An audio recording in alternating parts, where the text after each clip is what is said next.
नमस्कार, मैं दुर्गेंद्र चौहान। दिल्ली और एनसीआर की हवा में जहर और सड़कों पर दौड़ते हुए वो वाहन जो अदालतों की नज़र में अब जिंदगी के आखिरी मोड़ पर हैं। लेकिन आज सुप्रीम कोर्ट ने एक ऐसा फैसला दिया, एक ऐसा आदेश सुनाया जिससे लाखों वाहन मालिकों को फिलहाल एक मौका दे दिया है सांस लेने का, राहत की सांस लेने का। सवाल ये है कि क्या ये राहत सिर्फ 4 हफ्ते की है, ये मोहलत सिर्फ 4 हफ्ते यानी 1 महीने की है, या वाहनों पर लगे उम्र के ताले अब खुलने वाले हैं। 2015 में नेशनल ग्रीन ट्रिब्यूनल यानी एनजीटी ने ये रोक लगाई। फिर 2018 में सुप्रीम कोर्ट और उसके बाद दिल्ली एनसीआर में लागू हुआ ब्लैंकेट बैन। 10 साल से ज़्यादा पुराने डीजल वाहन और 15 साल से ज़्यादा पुराने पेट्रोल वाहन सीधे सड़क से बाहर, कंडम, धरपकड़ और आम नागरिकों के लिए पीड़ा, उनकी जेब ढीली, जुर्माने के नाम पर, घूस के नाम पर, उत्पीड़न के नाम पर। तर्क साफ था, प्रदूषण को रोकना है। लेकिन ताज्जुब की बात यह है कि दिल्ली और एनसीआर में प्रदूषण, वाहनों का प्रदूषण सिर्फ 7% होता है, बाकी अन्य सोर्सेस से। लेकिन कौन सुनता इस बात को? नतीजा, लाखों परिवार, टैक्सी ऑटो ड्राइवर, छोटे व्यापारी सब अचानक सड़क से बाहर कर दिए गए। आज भारत के मुख्य न्यायाधीश BR गवई की अध्यक्षता वाली 3 न्यायाधीशों की बेंच ने कहा, नो कोएर्सिव एक्शन, यानी फिलहाल कोई दंडात्मक कार्रवाई नहीं होगी। यही आज की अंतिम टिप्पणी है जज साहब की, चीफ जस्टिस की। लेकिन यह फैसला सिर्फ एक ब्रेक है, खेल अभी बाकी है। 4 हफ्ते बाद सुप्रीम कोर्ट फिर सुनेगा इस मामले को और तब यह तय होगा कि उम्र सालों के हिसाब से तय होगी या गाड़ी की हालत के हिसाब से तय होगी कि वो कितना प्रदूषण उगल रही है, कितना नहीं। ज़्यादातर वाहन मालिक इसी बात का तर्क दे रहे हैं, तमाम संस्थाएं भी इसी बात का तर्क दे रही हैं कि गाड़ी की उम्र से नहीं, उसकी कंडीशन से उसकी एग्जिस्टेंस को तय करना होगा। क्या सुप्रीम कोर्ट वाहन की फिटनेस को आधार बनाकर कोई आदेश पारित करेगा? दिल्ली की सरकार ने कहा कि 2018 का डेटा पुराना हो चुका है। इस मामले में दिल्ली की सरकार सुप्रीम कोर्ट गई थी और 2018 के आदेश को रिव्यू करने की बात की थी। दिल्ली की सरकार कहती है कि आज की इंजन और आज का फ्यूल काफ़ी एडवांस है, आज की तकनीक पहले से कहीं ज़्यादा स्वच्छ है, और अगर वाहन फिटनेस और एमिशन टेस्ट पास कर रहा है तो उसे सिर्फ उम्र की वजह से कब्रिस्तान में क्यों भेजा जाए? इसके लिए दिल्ली के मुख्यमंत्री रेखा गुप्ता बधाई के पात्र हैं। उन्होंने दिल्ली और एनसीआर वालों की तरफ से इस मसले को सुप्रीम कोर्ट में रखा। मंथन में आज हम पूछेंगे, क्या वाहनों की उम्र पर आधारित ये पॉलिसी अब बेमानी हो चुकी है? क्या फिटनेस आधारित मॉडल प्रदूषण और अर्थव्यवस्था दोनों को संतुलन दे सकता है या फिर असंतुलित करेगा? और सबसे अहम, दिल्ली की हवा साफ होगी कानून से या तकनीक से?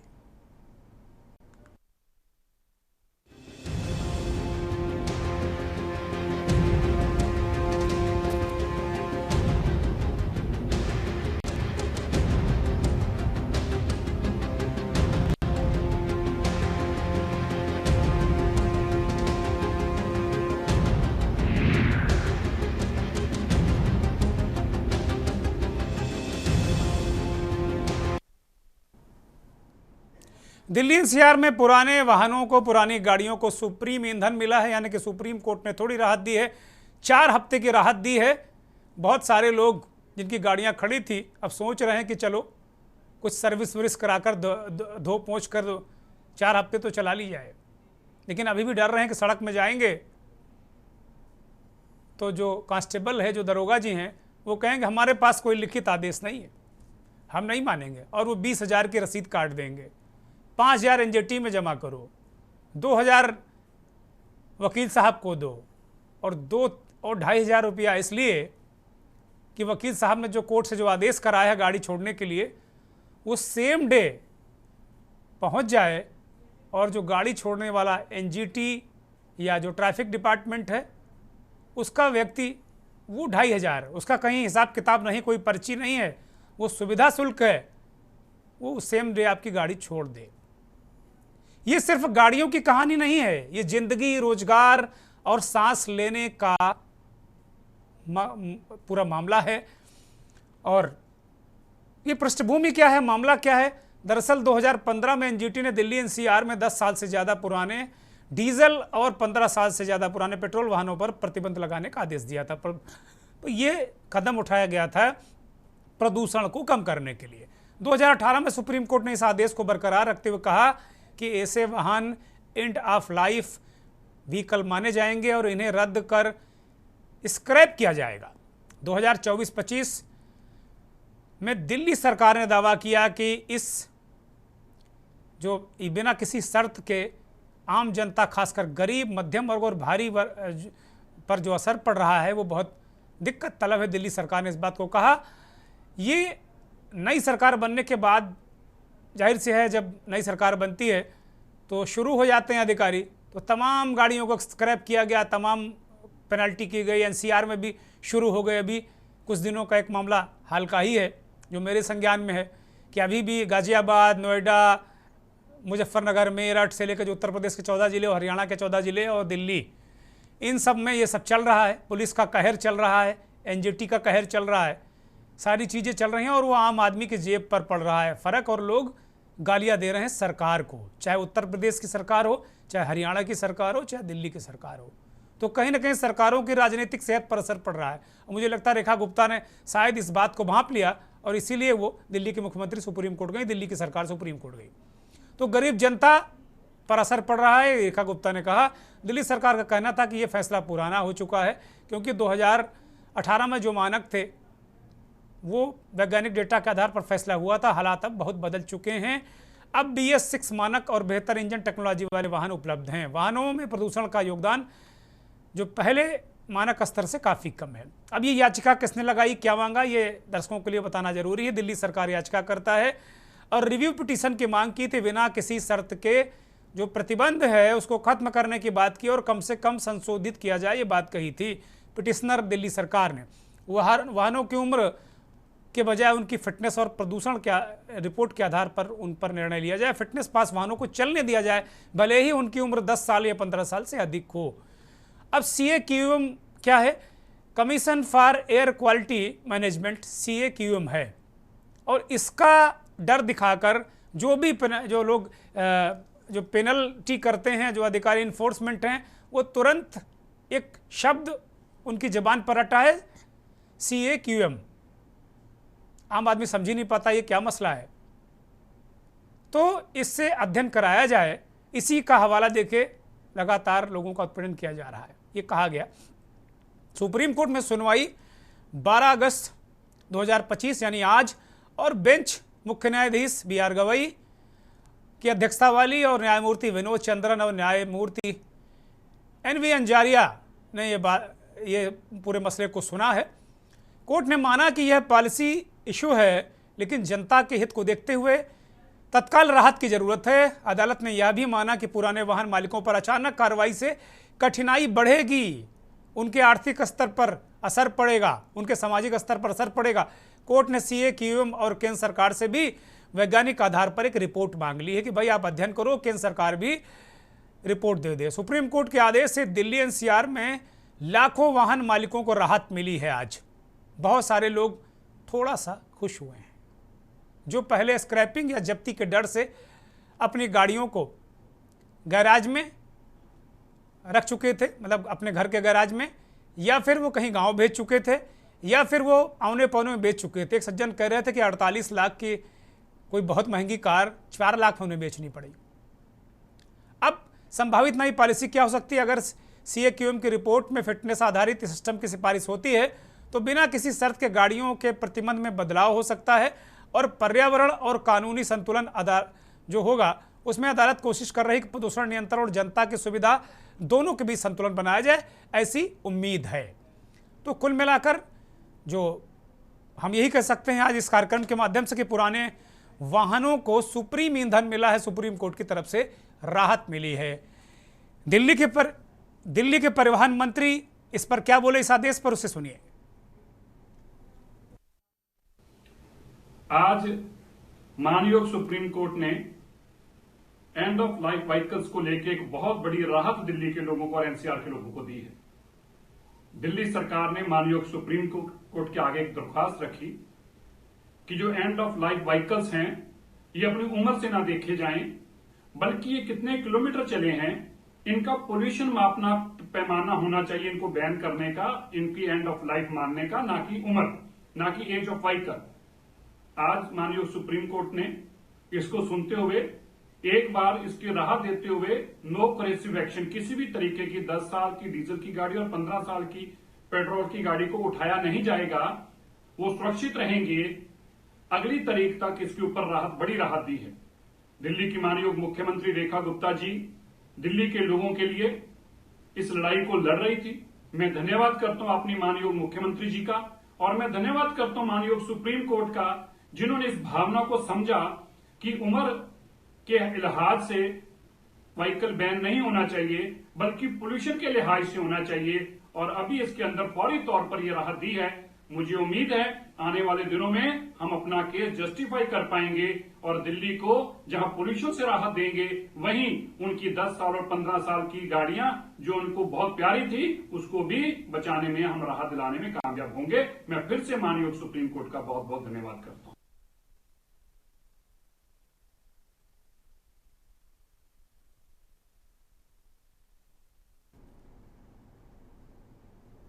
दिल्ली और एनसीआर वालों की तरफ से हम भी बहुत बहुत धन्यवाद करते हैं सुप्रीम कोर्ट का, क्योंकि उत्तर प्रदेश के 14 जिले एनसीआर में हैं और गुड़गांव समेत हरियाणा के भी 14 जिले हैं। तो जाहिर सी बात है कि हम सब अगर हरियाणा उत्तर प्रदेश के निवासी हैं तो कहीं ना कहीं एक बड़ी आबादी प्रभावित हो रही है। दिल्ली तो प्रभावित हो ही रही है, तो एक बड़ा बड़ा चंक और बहुत सारे लोगों के परिजन जो दूसरे प्रदेशों के हैं वो दिल्ली में रहते हैं, तो उनके लिए भी बहुत बड़ी समस्या हो गई थी। चारों तरफ चीख पुकार मची थी, गाड़ियां घर में खड़ी हैं लेकिन ऑटो टेम्पो स्कूटी से जा रहे हैं, बहुत सारे लोग चुपचाप रात में गाड़ियां निकाल रहे हैं, बहुत सारे फ़ोन आते रहते हैं हम लोगों के पास में कि साहब वो गाड़ी को निकलवा दीजिए, अपने रिपोर्टर को कह दीजिए क्योंकि कभी भी पकड़ सकते हैं।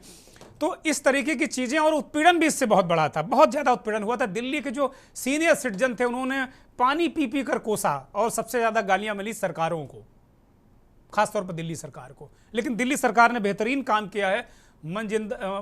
मनजिंदर सिंह सिरसा जो दिल्ली के परिवहन मंत्री हैं, उन्होंने मुस्कुराते हुए कहा कि उन्हें उम्मीद है कि अपना केस वो बहुत मजबूती के साथ में रखेंगे, और जल्द उम्मीद है कि गाड़ियों की उम्र नहीं, उनकी फिटनेस और उनके जो प्रदूषण उगलने के लेवल के हिसाब से गाड़ियों का निर्धारण होगा। एक राहत है, सुप्रीम ईंधन मिला है इन गाड़ियों को चलाने के लिए।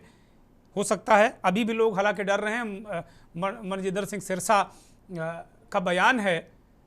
अभी एक वाकया मैं बता दूं, अभी जो पिछले दिनों पेट्रोल और डीजल आप ले सकते हैं, ये राहत दी गई थी सरकार की तरफ से 28 जुलाई को। गाजियाबाद का एक प्रकरण है, और मेरे बहुत ही करीबी पारिवारिक उनकी गाड़ी को धर लिया, और जब तक फ़ोन फान शोर सिफारिश इधर उधर की जाती कि भाई राहत, ये गाड़ी बाहर कर रहे हैं, अपने गांव लेकर जा रहे हैं, तब तक 20,000, 5,000, 32,000 की कहानी बना दी, और 4 दिन दौड़ भाग अलग, खाम 32,000 का दंड हुआ। तो जाहिर सी बात वो आदमी सरकार को गरियाएगा। तो इस तरीके का उत्पीड़न, और उसमें घूस का तो मैं कोई आंकड़ा यहाँ दे ही नहीं रहा हूँ, जो चरम पर पहुँच गई है। तो ये बहुत भयानक एक तरीके से समस्या हो रही थी, और गाड़ियों की संख्या बहुत बड़ी तादाद है जिनको स्क्रैप किया गया। वो उसको भी स्क्रीन पर लाया जाए कि कितने वाहन तकरीबन स्क्रैप किए जा चुके हैं अब तक। ये भी बड़ा महत्वपूर्ण है, ये भी देखना बहुत महत्वपूर्ण होगा। तो कुल मिलाकर हमारे साथ इस महत्वपूर्ण चर्चा में मेहमान जुड़ गए हैं। रमाकांत मिश्रा, भारतीय जनता पार्टी के प्रवक्ता, जुड़े हैं हमारे साथ में, बहुत स्वागत। दीप्ति सिंह, सुप्रीम कोर्ट की वरिष्ठ अधिवक्ता, हमारे साथ जुड़ी हुई हैं। महेंद्र सिंह, वरिष्ठ पत्रकार हैं, ये दोनों मेहमान दिल्ली से जुड़े हैं। शशिकांत पांडे, सुप्रीम कोर्ट के अधिवक्ता हैं, दिल्ली से जुड़े हुए हैं। एनपी सिंह पीड़ित हैं, दिल्ली एनसीआर से हमारे साथ जुड़े हैं, और सिंह साहब हाउसिंग एसोसिएशन के अध्यक्ष भी हैं। और हमारे वरिष्ठ सहयोगी जयवीर मावी भी हमारे साथ जुड़ गए हैं। बहुत स्वागत, सभी मेहमानों का बहुत धन्यवाद, आभार। जयवीर मावी सड़क पर रहते हैं, 10 सिफारिशें इनके पास भी आती हैं। हम लोग भी इन्हीं को सिफारिश करते हैं कि देखो भाई हमारे फला जानने वाले की गाड़ी पकड़ गई, देखो। तो जयवीर को भी बहुत मशक्क़त तो बड़ी मुश्किल उठानी पड़ती है, और तानाशाही, दादागिरी, गुंडागर्दी, ये तीनों शब्द इन्फोर्समेंट वालों पर फिट बैठते हैं, इसमें कहीं कोई संदेह नहीं। जयवीर, जमीनी स्थिति क्या थी? क्योंकि एक मामला जो पिछले दिनों आपने टैकल किया, उस मसले पर लाख प्रयास के बावजूद 30-32 हज़ार रुपया दंड, जुर्माना और सब कुछ मिलाकर, सब कुछ में मतलब रिश्वत भी शामिल है, उसमें कहीं ना कहीं लग गया होगा, मुझे ऐसा लगता है। और नहीं भी आपने रिश्वत दी होगी तो कम से कम मोटे मोटे तौर पर 28-30 हज़ार रुपया तो लग ही गया होगा। मुझे लगता है कि हम पत्रकार रिश्वत में बहुत ज़्यादा बिल्कुल ही विश्वास नहीं करते, अगर जो पत्रकार है, लेकिन कभी कभी आंख बंद कर लेते हैं कि चलो तुम्हारा काम हो जाए, नहीं तो अगर हमने कह दिया तो चालान पक्का कर देगा, 2,000 का काम 20,000 तुम दंड दोगे। तो कुल मिलाकर ये स्थिति है, ये भयानक स्थिति है। लेकिन जिन सज्जन का मैं प्रकरण उठा रहा हूँ उनका नाम है विजय सिंह भदौरिया, और वो गाजियाबाद में रहते हैं। और उन्होंने जब कहा कि भाई ये रेखा गुप्ता का बयान है कि भाई हम डीजल ले सकते हैं, हम डीजल लेकर जा रहे हैं, अपने गांव निकल रहे हैं, और जब तक जयवीर कुछ करते तब तक चालान हो गया। जयवीर, आज सुप्रीम कोर्ट का आदेश आया है, दिल्ली के मंत्री ने भी कह दिया है, लेकिन हम कैसे यकीन करें कि ज़मीन पे जो ट्रैफिक के दरोगा जी हैं वो चालान नहीं काटेंगे, वो वसूली नहीं करेंगे? जयवीर, देखिए दुर्गेंद्र जी, मैं आपको बता दूं कि गाजियाबाद पुलिस की बात करें, दिल्ली एनसीआर की बात करें, यहाँ पर जब से ये माननीय एलजीपी का जो आदेश आया था, हालांकि जिस समय का प्रकरण था उस समय भी माननीय न्यायालय ने एक थोड़ी सी रिलीफ दिया था, थोड़ा सा आराम दिया था कि जो एनजीपी के जो वाहन है वो इस तरीके के जो वाहन है वो नहीं पकड़े जाएंगे। लेकिन जब इनकी जो वाहन जा रहा था, जैसे ही गाजियाबाद के पुजारसी चौक पर पहुंचा, वहां पर तैनात ट्रैफिक इंस्पेक्टर ने उस वाहन को रोक लिया, और उसे जब ये पता लगा कि सिफारिश आएगी, उतनी देर में ही उस व्यक्ति ने चालान कर दिया। क्योंकि यदि रिश्वत लेकर बात की जा सकती थी तो उसी समय पर ये जो 30-32 हज़ार रुपए इनके लगने थे वो एक पैसा नहीं लगता, 2-4-5 हज़ार में शायद ये बात बन सकती थी। क्योंकि पुलिस के अधिकारियों की बात करें, जब पुलिस के अधिकारियों से भी हमने बात की तो उन सब इंस्पेक्टर से भी बात की थी, तो उन्होंने कहा था कि हमें आप 10 मिनट का समय दीजिए, हम 10 मिनट तक कोई कार्रवाई नहीं करेंगे। लेकिन इसी दौरान, यानी कि बात होने से पहले ही उन्होंने उस गाड़ी को सील कर दिया था, चालान कर दिया था, और चालान भी 20 हज़ार रुपए का था। चालान करने के बाद वो गाड़ी जब्त कर ली गई, जिसके बाद काफी मशक्कत करनी पड़ी। ये एक उदाहरण नहीं है, ये केवल एक वानिकी पर मैं इसको कहूंगा कि ऐसे रोजाना कितने ही मामले सामने आते हैं। और उनका गुनाह सिर्फ ये था कि वो डीजल भराकर अपने गांव जा रहे थे, भाई गाड़ी यहाँ दिल्ली से बाहर कर दो, एनसीआर से बाहर कर दो। केवल वो डीजल जिसका कहा गया था भाई डीजल आप लोगों को मिल जाएगा, डीजल लेके वो केवल गांव तक का डीजल भराने गए थे, ये हालत थी, समझ लो। मैं वही बता रहा हूँ कि पुलिस के जो कर्मचारी है, कहीं ना कहीं जो छोटे स्तर के हैं, तो बड़े स्तर के अधिकारियों की बात नहीं करूंगा कि बड़े स्तर के अधिकारी सब सहयोग करते हैं, और उन्होंने कहा भी था कि मैं बात करता हूँ, लेकिन उतनी देर में क्योंकि उसने चालान कर दिया था, और चालान करने के बाद क्योंकि जो कागज बन चुका था, उसके अधिकारियों की मजबूरी कहे कि वो उसको निरस्त नहीं कर सकते थे, जिस कारण ये तमाम बवाल हुआ। आपको बता दें कि गाजियाबाद एनसीआर में तमाम जगह पर ऐसे रोजाना कितने ही वाहन चालकों को परेशानी का सामना उठाना पड़ा। क्योंकि जिस तरह से अभी आपने बताया कि जब उनसे कहा जाता है कि एनजीटी यानी कि माननीय न्यायालय ने अभी निर्देश किया है कि ये छूट दी गई है, तो उसको वो मानने के लिए तैयार नहीं होते हैं। पुलिस अधिकारी कर्मचारियों का साफ तौर पर कहना होता है कि उनके पास लिखित आदेश नहीं है, यानी कि अपनी मनमर्जी यहाँ पर एक तरह से जो वाहन चालक है उनका शोषण किया जाता है। वही आपको बता दें कि जो क्षेत्रीय जो चर्चा है, जो आम चर्चा, वो यह भी है कि जब हम वाहन खरीदने के लिए जाते हैं तो उस पर 18% जीएसटी और 18% सीएसटी, यानी कि जितनी उसकी कीमत होती है लगभग 40% का जो टैक्स है वो सरकार को जाता है। तो कहीं ना कहीं सरकार भी चाहती है कि अपना उनका जो आय का साधन है वो बना रहे, और जो कंपनियां हैं वो भी इस मामले में इसलिए नहीं पीछे हटती क्योंकि उनके वाहन बिकते हैं, जिससे उनकी इनकम बढ़ती है, आमदनी बढ़ती है। बात करें जो महंगी गाड़ियां, 1 करोड़ 2 करोड़ तक की गाड़ियां दिल्ली में इस आदेश के बाद 2.5 से 3 लाख 4 लाख तक में भी बिकी हैं। तो कहीं ना कहीं जो लोग हैं, अब क्योंकि इतनी जो महंगी गाड़ी होती है उसका 10 या 15 साल में कोई नुकसान नहीं होता, और बात करें उसके प्रयोग की तो बड़ी और बहुत सारे लोग जयवीर गुस्सा हैं कि अब मैं महंगी गाड़ियां लूंगा ही नहीं, अब लो बेच लो तुम महंगी गाड़ियां ले लो टैक्स, अब मैं लूंगा ही नहीं। बहुत सारे ऐसे भी लोग बहुत गुस्सा हैं। देखिए जिस तरह से जो 10 साल की बात करते हैं, 15 साल की बात करते हैं, वाहनों की बात करें, वाहनों के रखरखाव में खर्चा होता है। इंश्योरेंस की बात करें तो काफी महंगा इंश्योरेंस पड़ता है, जिस पर खर्च किया जाता है। हर हर साल उसका इंश्योरेंस जयवीर मेरा एक अहम सवाल है, जयवीर मेरा एक अहम सवाल है कि सुप्रीम कोर्ट के इस आदेश के बाद क्या आप उम्मीद करते हैं कि दोबारा इस तरह की स्थिति सड़क पे नहीं दिखेगी अभी फिलहाल 1 महीने तक? माननीय न्यायालय का जो आदेश आया, उस आदेश की जो पालन है, अनुपालन होना चाहिए। लेकिन जो निचले स्तर के कर्मचारी या फिर कहें कि जिन लोगों को इन चीजों का ज्ञान नहीं है, कुछ लोग ऐसे भी होते हैं जिनको ज्यादा जानकारी नहीं होती, उनके साथ बड़ी समस्या होती है, उनके साथ ये गलती होती है, उनके साथ धोखाधड़ी होती है, या कहें कि उनके साथ भ्रष्टाचार होता है। उस वाहन को रोककर उसके नाम पर अवैध उगाही की जाती है, जिससे कि उनको डराया जाता है कि आपकी गाड़ी हम सील कर देंगे, और पैसे लेकर उस गाड़ी को छोड़ दिया जाता है। तो ऐसे बहुत सारे मामले भी हैं जो जिस तरह से जो संज्ञान में आते हैं, और लगातार, क्योंकि जिस तरह जब एनजी माननीय न्यायालय ने निर्देशित किया है कि अब ऐसे वाहनों को छूट दी गई है, उसके बावजूद भी ऐसी किसी आदेश की बात को जो छोटे स्तर के कर्मचारी मानने को तैयार नहीं होते। वही उनके व्यवहार की बात करें तो व्यवहार भी उनका अच्छा नहीं। हालांकि गाजियाबाद के पुलिस कमिश्नर ने साफ तौर पर जो पुलिस के अधिकारी और कर्मचारी उनको निर्देशित किया है कि किसी भी तरह आम आदमी के साथ बदसलूकी ना हो, उनके साथ आप करके बात करनी है। उनको कहे तो आदर्श पुलिस बनाने की तरफ लगातार गाजियाबाद पुलिस कमिश्नर रविंद्र गौड़ प्रयास कर रहे हैं, और ऐसे जो कर्मचारी जिनकी शिकायत मिलती है उनके खिलाफ कार्रवाई भी करते हैं। लेकिन पुलिस कर्मियों के अपने व्यवहार को बदलने के लिए कहीं भी तैयार नजर नहीं आ रहे। लगातार अपने व्यवहार के कारण पुलिस महकमे में कहीं ना कहीं शर्मिंदा होना पड़ता है। पुलिस महकमे हालांकि ऐसी शिकायतें बड़े स्तर तक नहीं पहुंच पाती है, जिसके चलते वो लाभ उठाते हैं, और जो घटनाएं है वो लगातार चलती है। ठीक है जयवीर, ठीक है, ठीक है।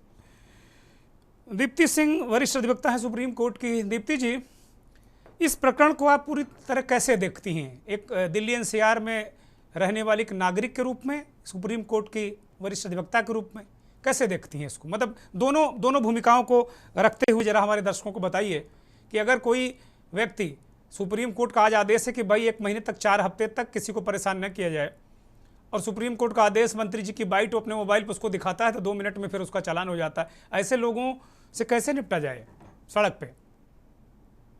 देखिए, जैसे आदेश कुछ भी आता है कभी भी सुप्रीम कोर्ट से, तो वो उसको टाइम लगता है पुलिस वालों तक, ट्रैफिक पुलिस तक, सब जगह जाकर उनको उस मास लेवल पे पहुंचाने पे। तब तक बीच में थोड़ी बहुत घटनाएं घट जाती हैं। और आपका जो एक सवाल है आम आदमी के और नागरिक के रूप में मैं कैसे देखती हूँ, देखिए मेरे जीवन में भी कुछ ऐसे लोग हैं जो बुजुर्ग हैं और अपने पेंशन की गाड़ी कमाई से उन्होंने एक गाड़ी खरीदी थी।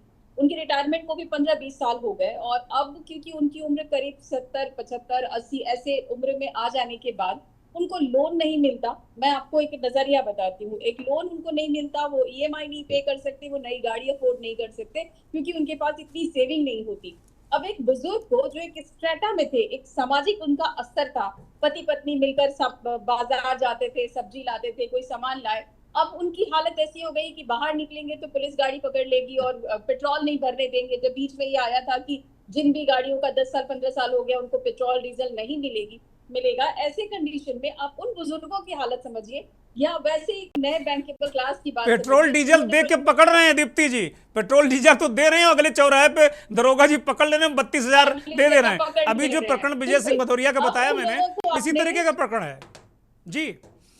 बिल्कुल ऐसे लोग सड़क पे आ जाते हैं अचानक से, वो ऑटो वाले या कोई और किसी माध्यम से वैसी जगहों पे जाएंगे जहां सब्जी लेना है, हॉस्पिटल जाना है, उनकी लाइफ बहुत मुश्किल में आ जाती है। और अब उनकी गाड़ियों की रख रखाव की बात करते हैं, वो अपने जान से भी ज्यादा प्यार से रखते हैं उस गाड़ी की। कुछ ऐसी गाड़ियां भी आई हैं जो मात्र 7,000 किलोमीटर, 7,000 किलोमीटर चली हुई है, कुछ 5,000 किलोमीटर चली हुई है। ऐसी गाड़ियों को जो CAQM देखने वाले मैनेजमेंट वाली टीम है, उनका क्या कहना है? जिन गाड़ियों की ऐसे कोई कंडीशन नहीं है कि आपके एयर पॉल्यूशन में बढ़ावा देते हो, आप उन गाड़ियों को बैन करते हैं। अब दूसरी तरफ आइए, ये जो टैक्सीज हैं, 1 साल के अंदर लाख से भी ज्यादा चल जाते हैं, लाख किलोमीटर तो बहुत कम बात है, उससे भी ज्यादा चल जाते हैं, क्योंकि अभी उनकी गाड़ी की उम्र छोटी है। तो अगले 10 साल तक आप सोचिए कि एयर क्वालिटी पॉल्यूशन के अंदर वो किस तरीके का होल कर रहे होंगे। तो इन्हीं सब बातों पे तुषार मेहता का भी कहना है कि दूसरी पार्टी को आप जरूर सुने, लेकिन निश्चित तौर पे आम आदमी नागरिक जो है, वो जो उनका जो सवाल है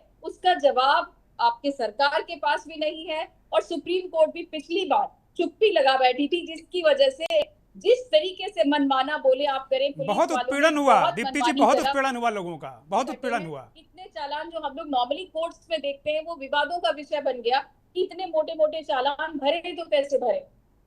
अभी आपने भी प्रोग्राम के शुरू में ही कहा कि 35,000 के आसपास खर्चा करा दिया, जो कि मामला 200-400 रुपए में भी निपट सकता था।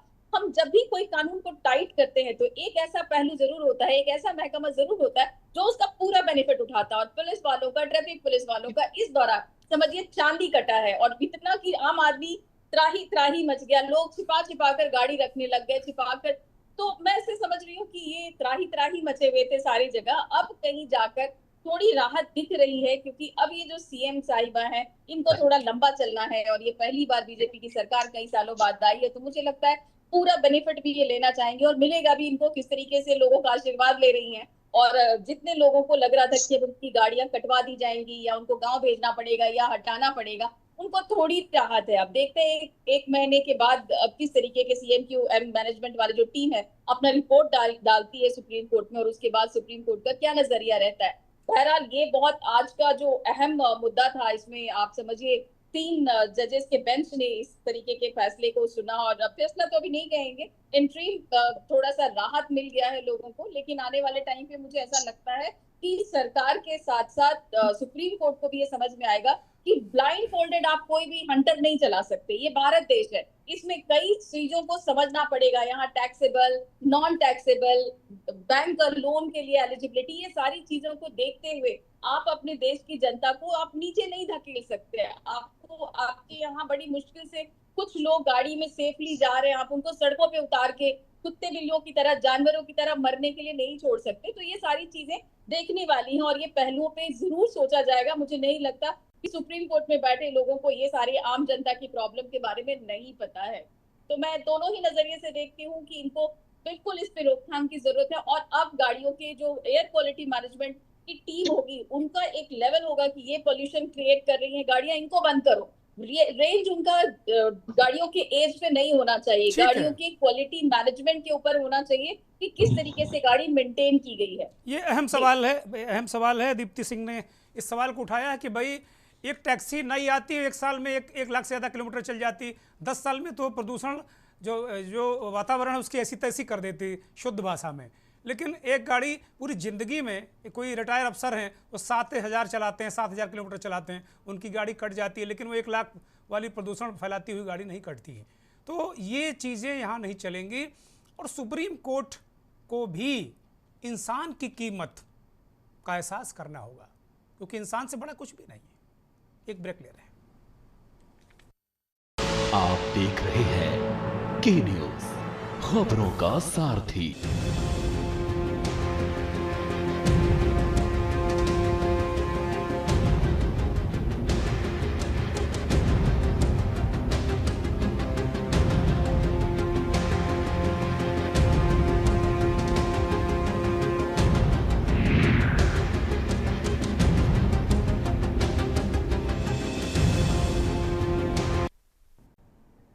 मंथन में आज बेहद अहम विषय उठा रहे हैं। दिल्ली एनसीआर की लाखों गाड़ियों को थोड़ा सा सांस लेने भर की राहत मिली है। सुप्रीम कोर्ट ने कहा है कि 4 हफ्ते तक इन गाड़ियों को कोई हाथ नहीं लगाएगा, ना कंडम की जाएंगी, ना इनको सीज किया जाएगा।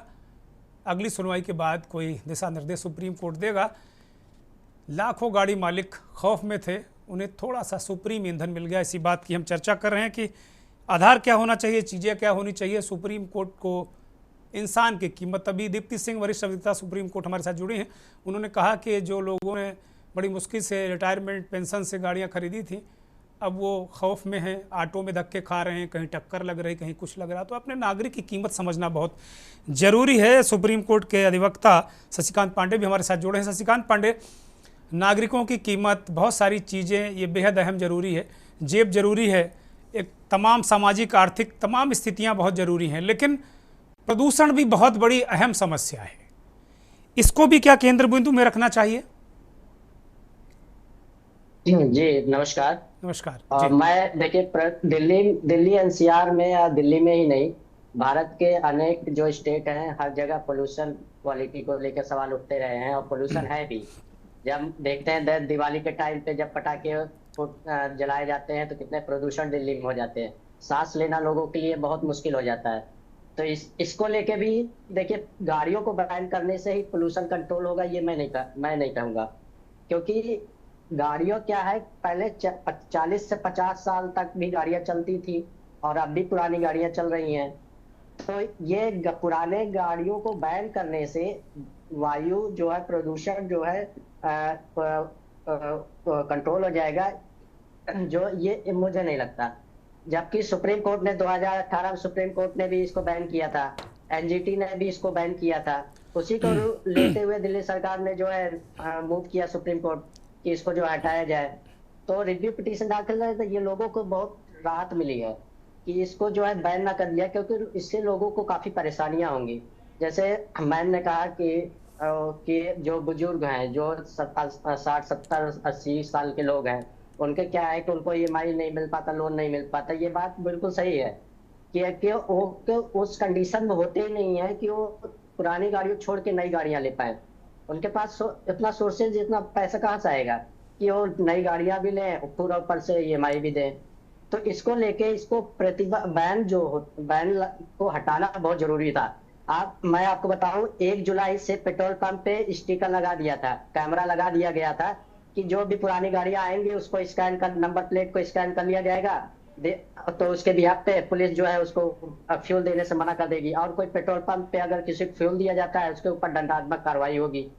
तो ये जो है गलत था। तो इससे जो है लोगों को राहत मिली है, और होनी भी चाहिए, क्योंकि बहुत लोग हैं जो पुरानी गाड़ियां, जो नई गाड़ियां अफोर्ड नहीं कर सकते हैं, उनके पास पुरानी गाड़ियां हैं। मिडिल क्लास के लोग सबसे ज्यादा इससे प्रभावित होते हैं।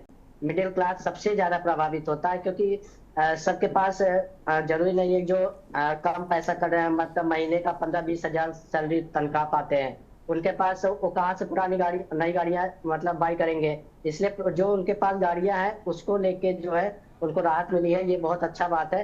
हालांकि अभी सुप्रीम कोर्ट का ये पूरी जजमेंट नहीं है। Supreme court has issued notice to central government and commission of air quality management, ठीक है, तो to response within 4 week. तो इसको 4 हफ्ते में अभी जवाब मांगा गया है। बाकी देखते हैं अभी आगे 4 हफ्ते बाद फिर इसकी हियरिंग होगी। ठीक तो है, इसमें जो क्या सुप्रीम कोर्ट का फैसला आता है, क्या जजमेंट, ये महत्वपूर्ण होगा कि सुप्रीम कोर्ट का फैसला क्या आता है। हमारे साथ भारतीय जनता पार्टी के नेता रमाकांत जी जुड़े हुए। रमाकांत जी, ये मसला क्या राजनीतिक ज़्यादा हो गया था, इसलिए सरकार को इंटरवीन करना पड़ा? क्योंकि रेखा गुप्ता को लगा कि बड़े दिनों बाद भारतीय जनता पार्टी की सरकार आई है। दीप्ति जी ने भी इस बात को इंगित किया कि भाई लोग पानी पी पी कर, बुजुर्ग तो बहुत धुआंधार तरीके से कोस रहे थे, जिसे कहते हैं श्रापित कर रहे थे कि भाई हमने पता नहीं कौन सी सरकार चुन ली जो हमें हमारा जीना हराम कर दिया। भले ही उत्तर प्रदेश और हरियाणा की सरकारों को थोड़ा कम गालियाँ मिली, या मुझे लगता है कि यहाँ जो एनसीआर वाले यहाँ अपना इसी तरह ले देकर धींगा मुश्ती करके चलाते रहे, लेकिन दिल्ली के लोग बहुत कुपित और पीड़ित थे। तो क्या ये एक राजनीतिक सवाल बना? क्योंकि अमूमन जब मैं कहता हूँ कोई राजनीतिक सवाल तो लोग कहते हैं कि हमारी पार्टी राजनीति नहीं करती, लेकिन मेरा मानना है कि बिना राजनीति के कुछ हो ही नहीं सकता।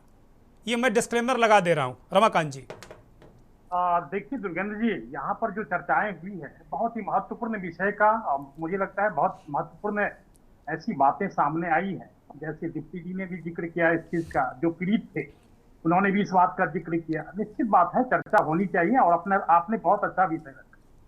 देखिए, हर एक चीज को राजनीति के चश्मे से अगर हम लोग देखने लगे तो मुझे लगता है जो कि ये देश लोकतंत्र और संविधान के अकॉर्डिंग तो चलेगा नहीं, फिर तो हर जगह राजनीति ही होती रहेगी। लेकिन हमें लगता है जो कि अगर जनता की बातें अगर आप सकारात्मक रूप में अगर सोचें, जैसे हमने देखा था जिस तरह से इस तरह के जो आदेश लागू हुए उस समय में क्या अफरा तफरी मच गई। निश्चित बात है, ये हम लोग भी पीड़ित हैं, इसमें कहीं कोई दो मत नहीं, और हमारे जैसे अनेक ऐसे साथी हैं जो पीड़ित थे वहां। तो मुझे लगता है जो कि जनता का जो भरोसा है, जिस तरह से भाजपा की सरकार के प्रति इस बार हम लोगों ने देखा है, और वो भी कहीं ना कहीं मुझे लगता है जो कि जनता के भरोसे के ऊपर खड़े उतरना ये हम सब की जिम्मेदारी है। आपने देखा होगा जब गवर्नमेंट का फॉर्मेशन भी नहीं हुआ था तो हमने अपना काम शुरू कर दिया था, चाहे वो जमुना की सफाई की बात हो, चाहे वो सड़कों के अंदर में गड्ढे की बात हो, या स्ट्रीट लाइट की बात हो, या आप इस तरह की बात है। हमने देखा है जिस तरह से जनता इस अफरा तफरी के अंदर में जिस तरह से एक माहौल बन गया था मुझे लगता है जो कि दिल्ली की सरकार ने और माननीय मुख्यमंत्री रेखा गुप्ता जी ने बहुत अच्छा इनिशिएटिव लिया और इसमें मैं उनको साधुवाद देना चाहता हूँ। निश्चित तौर पर सुप्रीम कोर्ट का जो फैसला है वो निश्चित स्वागत योग्य है और इससे अनेक लोगों को राहत मिलेगी। जैसे हमने देखा है जो कि पहले हम लोग देखते थे ये BS4 की बात होता था, जो गाड़ी के जो मानक है, जो स्टैंडर्ड है, वो BS4 की बात होती थी, बाद में BS6 हो गया। तो निश्चित तौर पर जो गाड़ी की जो क्वालिटी है, जो स्टैंडर्ड है, जो मानक है, वो और बेहतर हुए हैं, जो मुझे लगता है कहीं ना कहीं पॉल्यूशन उसको कम पॉल्यूशन करता है। तो ये सारी चीजें देखने के बाद, और दूसरी बात ये है दुर्गेंद्र जी, जो कि दिल्ली के अंदर में जो पॉल्यूशन है, केवल आप गाड़ी को लेकर के इसमें आप उसको आक्षेप नहीं लगा सकते। गाड़ी के अलावा भी बहुत सारे ऐसे कारक हैं जो पुराने जो दिल्ली की सरकार थी उनको उन्होंने जिस तरह से एक दिल्ली के अंदर में एक माहौल बना दिया था, खास करके जब हम लोग देखते थे अगस्त से लेकर के और मार्च और अप्रैल तक के महीने में, वो हम लोगों ने देखा है। आपको अगर आपको लगता है जो कि कहीं ना कहीं दिल्ली NCR से, चाहे आप उत्तर प्रदेश की बात ले लें या राजस्थान की बात ले लें या हरियाणा की बात ले लें, अगर वहां से कोई प्रदूषण हो रहा था तो दिल्ली की सरकार ने क्या इनिशिएटिव लिया? क्या दिल्ली की सरकार ने कभी यूपी गवर्नमेंट से बात करी उन्होंने?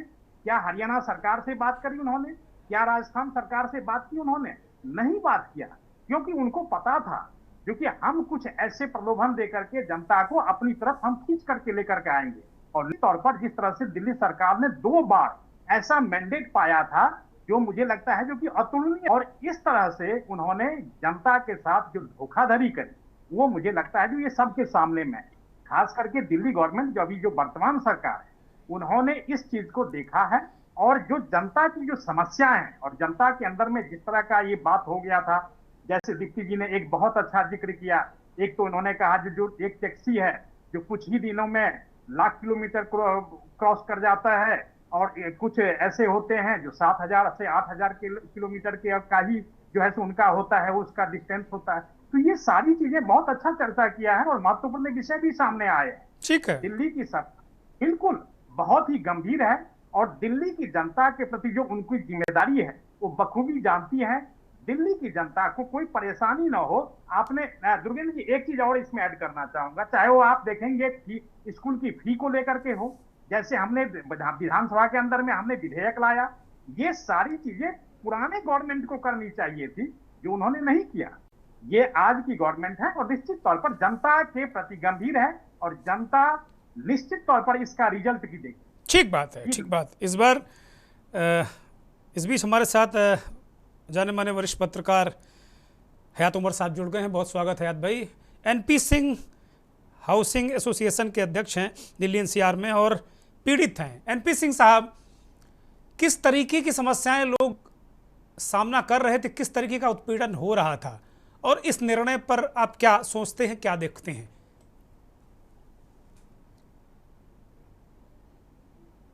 NP सिंह, हम लोगों की बात को कम से कम सुना गया है, जनता को इसका लाभ मिलेगा। अभी तक पूरे देश में जो जिस तरह से 50 लाख की गाड़ी खरीदने के बाद 10 साल में वो 0 हो जा रही थी, जनता को इससे बहुत बड़ा लाभ मिलेगा। और मुझे लगता है कि माननीय उच्चतम न्यायालय ने जिस तरह से ये फैसला दिया है, इस पर सकारात्मक फैसला आएगा, जनता को राहत मिलेगी। और मैं दिल्ली की मुख्यमंत्री जी को भी धन्यवाद करना चाहता हूं जो इस पिटीशन को लेकर सुप्रीम कोर्ट में गई हैं। हालांकि इससे पहले हमारी भारत सरकार को जाना चाहिए था, भारत सरकार को इसमें पिटीशन डालनी चाहिए थी, जनता को लाभ मिलना चाहिए था इससे, लेकिन भारत सरकार भी लाभ ले रही थी क्योंकि जनता इतनी जल्दी गाड़ियां खरीद रही थी, इतना पैसा भारत सरकार को टैक्स के रूप में मिल रहा था, तो जनता की लुटाई की जा रही थी, सारे शांत होकर बैठे हुए थे। लेकिन दिल्ली के मुख्यमंत्री जी ने जिस तरह से इस पर यह कदम उठाया है, जिस तरह से वो सुप्रीम कोर्ट गई हैं, मैं उनको धन्यवाद करता हूं, उनको सैल्यूट करता हूं। और मैं उम्मीद करता हूं कि आगे आने वाले समय में माननीय उच्चतम न्यायालय जिस तरह से फैसले दे रहे, कल कुत्तों को लेकर जो फैसला आया है मैं उसका भी सम्मान करता हूं, बहुत अच्छा फैसला आया है। और ये जो गाड़ियों को लेकर फैसला आया है ये भी बहुत अच्छा फैसला आया है। तो आजकल हमारे देश में पार्टियां या सरकारें देश को नहीं चला रही, उच्चतम न्यायालय सरकार देश को चला रही है। जो अभी मैंने देखा है, हमारी सरकारों को चिंता ही नहीं है जनता के बारे में, क्या करना चाहिए क्या नहीं करना चाहिए। दिल्ली की सरकार ने आज आकर 10 सालों के बाद ये पिटीशन लगाई है, तो ये आज फैसला आया है। लेकिन उच्चतम न्यायालय का बहुत धन्यवाद है कि उन्होंने इस फैसले पर सुनवाई की है और जनता को राहत दी है। चाहे वो कुत्तों का फैसला हो, चाहे वो गाड़ियों का फैसला हो, इस पर बहुत लाभ मिला है जनता को। और जनता आभारी है उच्चतम न्यायालय जी का कि उन्होंने आज गाड़ियों में राहत देकर आम जनता को, गरीब जनता को लूटने से बचाया है। कम से कम बहुत पैसा हमारा हर 10 साल में चला जा रहा। 50 लाख की गाड़ी खरीदने के बाद 10 साल में 5 लाख रुपए महीना हमारा ये चला जाता है, जो डेप्रिसिएशन जा रहा है, जो नुकसान जा रहा है हम लोगों को। डीजल, पेट्रोल, मेंटेनेंस वो तो अलग है, लेकिन यही 5 लाख रुपए साल का चला जा रहा है। तो ये बहुत बड़ा नुकसान होने से बचा है। मैं नोएडा की जनता की तरफ से, एनसीआर की जनता की तरफ से माननीय उच्चतम न्यायालय का धन्यवाद करता हूं, सैल्यूट करता हूं और निवेदन करता हूं कि आने वाले समय में जनता के हितों को ध्यान में रखते हुए इसी तरह से फैसले किए जाएं तो हमारी जनता वाकई खुश रहेगी और बहुत अच्छा रहेगा। धन्यवाद। जय हिंद। जय हिंद। महेंद्र सिंह की तरफ आएंगे, दिल्ली से हमारे साथ वरिष्ठ पत्रकार जुड़े हैं। महेंद्र सिंह, अभी जो बात कही अभी एनपी सिंह ने कि केंद्र सरकार को ये करना चाहिए, उन्होंने परोक्ष रूप से कहा कि लुटाई चल रही थी, दिल्ली के मुख्यमंत्री भी क्यों चली गई, ये भी बड़ा सवाल है। सवाल वही है राजनैतिक दबाव। और मैं फिर एक बार और फिर इस मंच से कहूँगा कि राजनीति होनी चाहिए इस देश की जनता के लिए, क्योंकि बिना राजनीति के कुछ नहीं हो सकता। इस पूरे जो सुप्रीम कोर्ट का ये दिशा निर्देश है, इस पर और जिस तरीके की बातें अब तक चर्चा में आई हैं, किस तरीके का उत्पीड़न, किस तरीके की स्थितियां, हम लोग तो रोज़ 2-4 मामले, आप भी पत्रकार, हम भी पत्रकार, हम लोग सुनते थे कि देखो ये मतलब इस तरह के, लेकिन सैकड़ों हज़ारों की संख्या में इस तरह के मामले आ रहे थे। तो सरकारें जनता को सहूलियत प्रदान करने के लिए होती हैं कि उत्पीड़न करने के लिए होती हैं? जरा ये मेरा सवाल है आपसे। दुर्गेन जी, ये फैसला तो नहीं है, अभी ये अंतरिम राहत है, ये ठीक है, अच्छी है, इसका स्वागत किया जाना चाहिए। लेकिन दूसरा जो आपका बड़ा सवाल है वो बड़ा गंभीर है और उसके परिप्रेक्ष्य में मैं ये बताऊं आपको कि सरकारें अब वाकई में कहने के लिए वेलफेयर स्टेट्स हैं, वेलफेयर स्टेट नहीं है। सिर्फ और सिर्फ आपसे किस तरीके से टैक्स, किस तरीके से पैसा वसूली हो सके, उसको लेकर के उनके पास बहुत सारे प्लान हैं, बहुत सारे उनके पास टूल्स हैं, जिससे कि वो आपसे किसी न किसी तरह से टैक्स के जरिए, उगाही के जरिए आपसे पैसे ले सके। दिल्ली की ही अगर बात करें तो दिल्ली में जो सब जगह आपको देखने को मिलेगा, रोड पर कैमरे लगे हुए हैं स्पीड लिमिट के लिए, और हर सड़क पर आपको अलग अलग स्पीड लिमिट भी मिलेगी। कहीं पर आपको 40, कहीं पर आपको 60, कहीं पर आपको 50 जी। अब आप दिल्ली के अगर नहीं है, बाहर से आ गए, तो आपका समझिए कि 20-25 हजार का चालान आपका दिल्ली में हो जाएगा। आप, और ऐसा नहीं कि एक जगह एक कैमरे की जद में आए, आप चालान हो गया 2000 का, तो अगले में नहीं होगा, उसमें भी होगा। तो अब इससे कोई जनता को कोई लाभ क्या मिलता है क्या इससे, या सरकार कोई चीज कर पाती है क्या इम्प्लीमेंट इससे, सिवाय पैसे उगाही के? तो सरकार की कोई भी पॉलिसी, और मैं एक और टिप्पणी करना चाहूंगा, अगर आप ये सोचें कि कोई ब्यूरोक्रेट आपके लिए कोई अच्छी पॉलिसी लेकर आ जाएगा, बहुत इनोवेटिव पॉलिसी लेकर के आ जाएगा, तो आप गलतफहमी में। ब्यूरोक्रेट कोई भी इनोवेटिव पॉलिसी लेकर आ ही नहीं सकता है, उसके पास ये सब करने के लिए ना दिमाग है और ना ही समय है। तो अब पॉल्यूशन पे आ जाते हैं, जो कोर इशू है आज, और जिस पर आगे सुप्रीम कोर्ट में भी बहस होगी। निश्चित तौर पर जो वाहनों से पोल्यूशन होता है दिल्ली एनसीआर में, वो 40 से 50% के आसपास कंट्रीब्यूट करता है। बड़ी समस्या है ये, लेकिन इसका सलूशन ये नहीं है कि आप 10 साल और 15 साल की गाड़ियों पर बैन लगा दें, क्योंकि ये बिल्कुल ब्रेनलेस फैसला था जिसका भी था कि इस तरीके से लगाया। अगर कोई फिट है गाड़ी, पोल्यूशन नहीं फैला रही है, तो आप उसको कैसे आप पाबंदी लगा सकते हो उसके ऊपर? तो इसमें कुछ नहीं सोचा गया था, एक ऐसे ही यूं ही लगा दिया गया। 10 साल दिमाग में आया, 10 साल पुरानी हो जाती गाड़ी लगा दो, 15 साल पुरानी टैक्स आप 15 साल का ले रहे हो और गाड़ी 10 साल में कंडम कर रहे हो। गजब है भाई, हमारे भी कोई अधिकार है कि नहीं है? बिल्कुल। तो वो कुछ आप पब्लिक के लिए कुछ नहीं सोचते। मैं वही कह रहा हूँ, ब्यूरोक्रेट पब्लिक के लिए कुछ नहीं सोचते, पब्लिक और सरकार वही चला रहे होते। तो अगर आप सोचे कुछ वो राहत लेकर के आएंगे, वो कुछ नहीं सोचते, नई चीज आपको नहीं सोचेंगे। हर साल दिल्ली में सर्दियों में दम घुटता है, ये हर साल आता है, ये सुप्रीम कोर्ट में भी इस साल भी मामला जाएगा, लगातार जा रहा है पीछे भी, और फिर जाएगा, फिर सब एक्टिव हो जाएंगे, मीटिंग करेंगे, ये करेंगे वो करेंगे, और फिर साल भर फिर शांत होकर बैठ जाएंगे, कुछ नहीं। अब आप सोचिए, डस्ट पोल्यूशन 20 से 25% कंट्रीब्यूट करता है, वाहनों का पोल्यूशन 40 से 50% कंट्रीब्यूट करता है, फैक्ट्री, थर्मल पावर स्टेशन और तमाम चीजें वो भी 20-25% कंट्रीब्यूट करते हैं। मोटे तौर पर वाहन सबसे ज्यादा कंट्रीब्यूट करते हैं। क्यों करते हैं यहाँ पर? क्योंकि यहाँ पर 1.5 करोड़ के आसपास वर्किंग पॉपुलेशन है, करीब करीब 1.5 करोड़ के लोग हैं।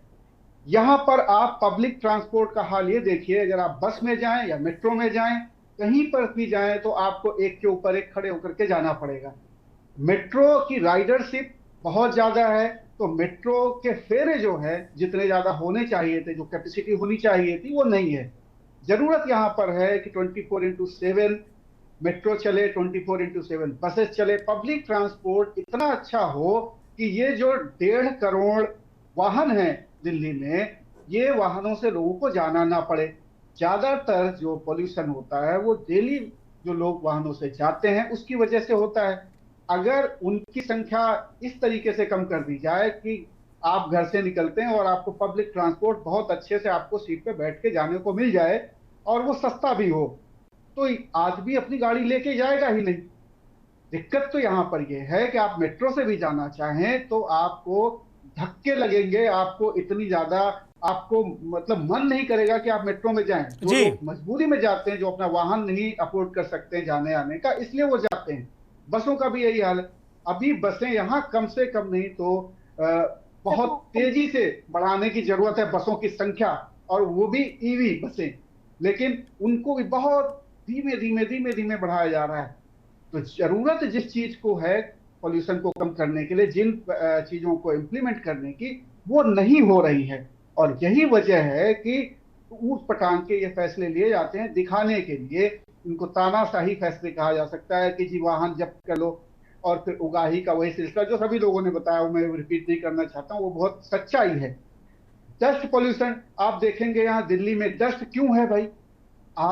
ये कैपिटल है, दुनिया भर के लोग भी यहाँ आते हैं और वो कहते हैं यहाँ पर बहुत ज्यादा डस्ट है जी।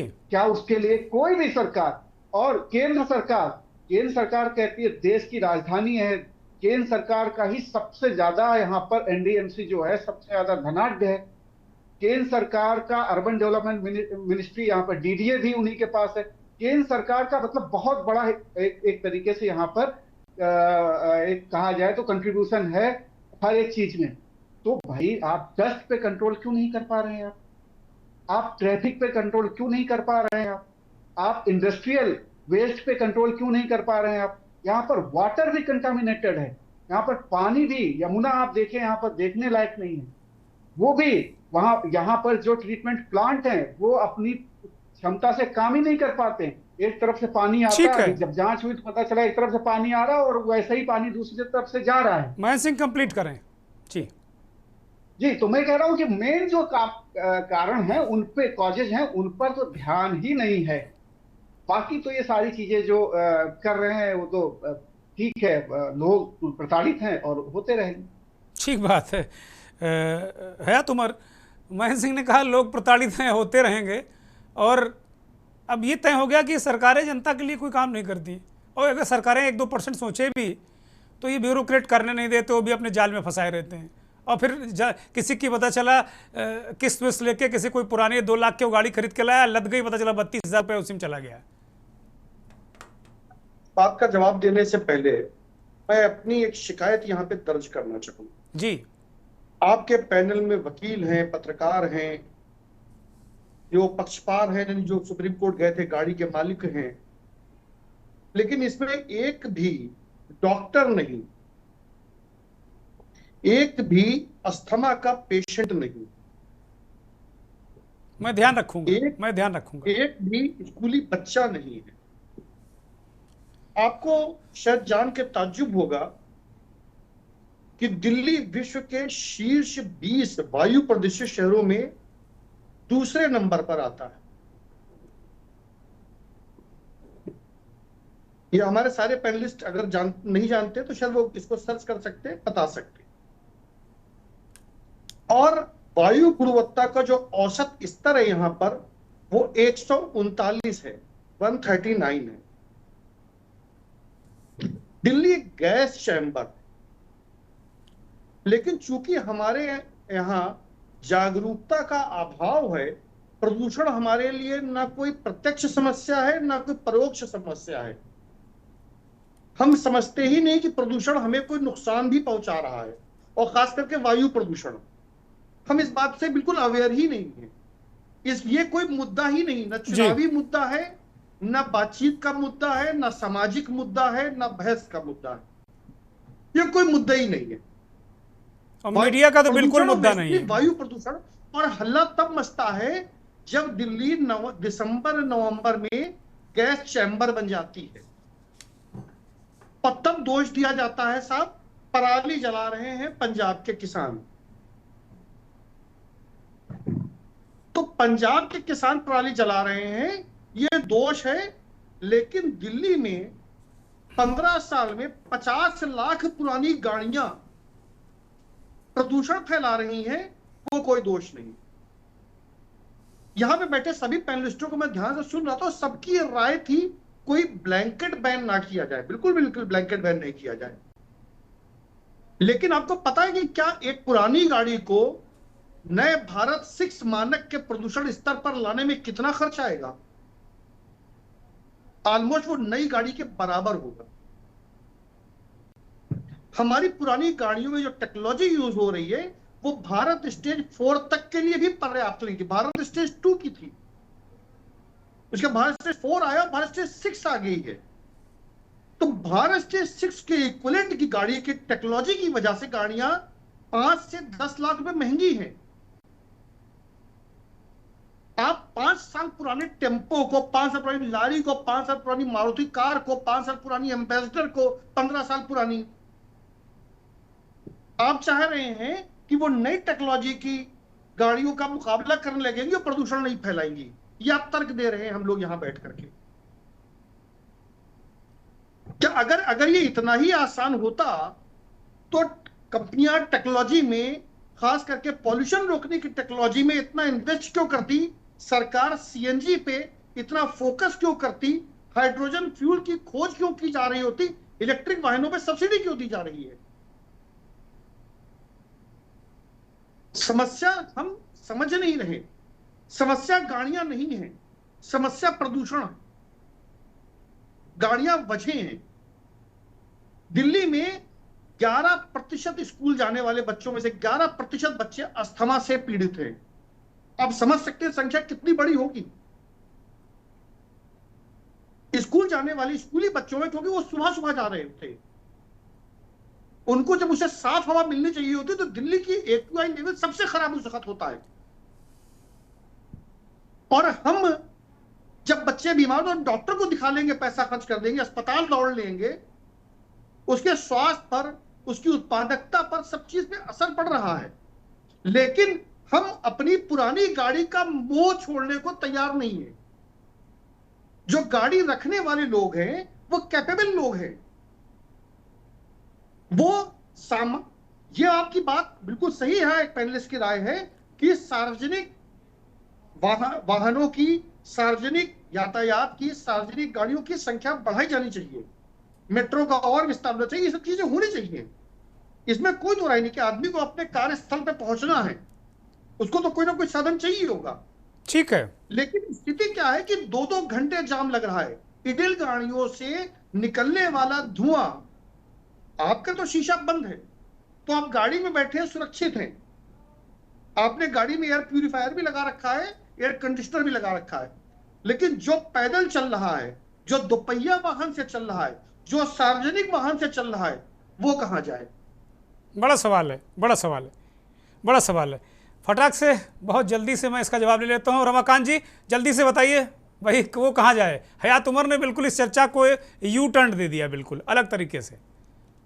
और निश्चित तौर पर जो मैंने कहा ही है, जो कि आपने चर्चा बिल्कुल सकारात्मक रखा है और इसमें कहीं कोई दो मत नहीं है। जो कि सारी चर्चाएं जो हम लोगों ने की है उसमें बहुत ऐसे विषय हैं जो सामने आए हैं और निश्चित तौर पर आपने देखा होगा जो कि सरकारें गंभीर है और इस तरह से मुझे लगता है जो कि सार्वजनिक वाहन की जहां तक बात है, मुझे लगता है जो कि अभी जो जिस तरह से उस बस का नाम देवी रखा गया है और मुझे लगता है उसकी संख्या भी धीरे धीरे बढ़ रही है और जो मेट्रो का जिस तरह से विस्तार हम लोगों ने देखा है, जो कि अभी भी मेट्रो का विस्तार हो ही रहा है, उसमें जो फेरे हैं वो बिल्कुल उसको भी बढ़ाए जाने की जरूरत।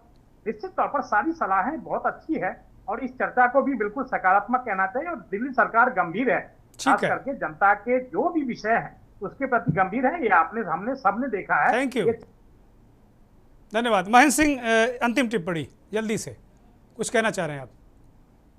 हाँ, मैं ये कहना चाह रहा था कि सबसे ज्यादा पोल्यूशन जो एयर पोल्यूशन है वो हवाई जहाज फैलाते हैं पूरी दुनिया में और वो उनमें कोई 5 साल 10 साल का कैप नहीं है, जब तक वो फिट हैं तब तक चलते रहते हैं।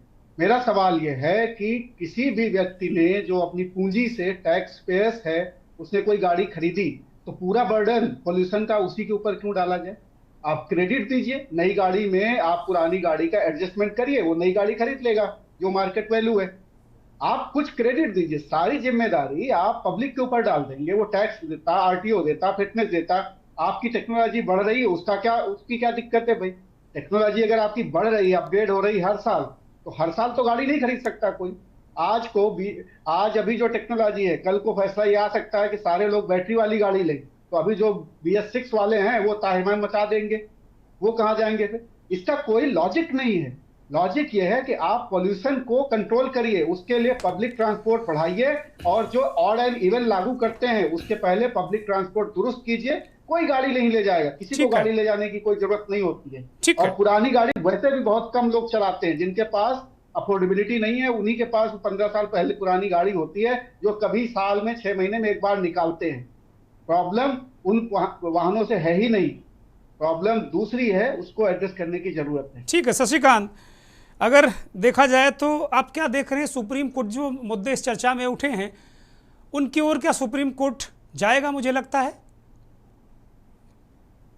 देखिए बिल्कुल जाएगा। हालांकि ये जैसे हयात उमर साहब ने कहा, सिर्फ गाड़ियों को प्रतिबंधित करने से ही पोल्यूशन कंट्रोल होगा, ऐसा नहीं है। जैसा इन्होंने कहा कि अधिवक्ता भी यहाँ बैठे हैं पैनल में, तो मैं उनको बताऊंगा सुप्रीम कोर्ट ने गाड़ियों को राहत दी है, लेकिन पोल्यूशन को लोग इससे पहले भी कई जजमेंट दिए हैं। जैसे कि दिवाली में पटाखे जलते हैं, उसको लेकर कितनी गाइडलाइन दी गवर्नमेंट को सुप्रीम कोर्ट ने, तो उसका क्या पालन किया गया? स्टेट गवर्नमेंट ही थी ना। बहुत धन्यवाद। वक्त अब आगे की इजाजत नहीं देता। रमाकांत मिश्रा बहुत धन्यवाद, दीप्ति सिंह, महेंद्र सिंह, हयात उमर, शशिकांत पांडे, NP सिंह और जयवीर मावी और तमाम उन दर्शकों का भी बहुत धन्यवाद जिन्होंने इस चर्चा को सुना। चूँकि ये आम आदमी की चर्चा है, आम आदमी की पीड़ा है, लेकिन प्रदूषण भी बहुत बड़ी समस्या है और प्रदूषण की समस्या को एड्रेस किए बिना जब हमारा जीवन ही नहीं रहेगा तो गाड़ियाँ कौन चलाएगा? हमारे लोग बीमार रहेंगे तो फिर गाड़ी में चलेगा कौन? ये बड़ी समस्या है। एक कंपोजिट प्लान बनाना चाहिए जिसकी वकालत इस पैनल में सभी लोगों ने की। उम्मीद है सुप्रीम कोर्ट इन सारे बिंदुओं को ध्यान में रखकर एक महत्वपूर्ण आदेश जल्दी देगा, 4 हफ्ते बाद जब सुनवाई होगी। नमस्कार।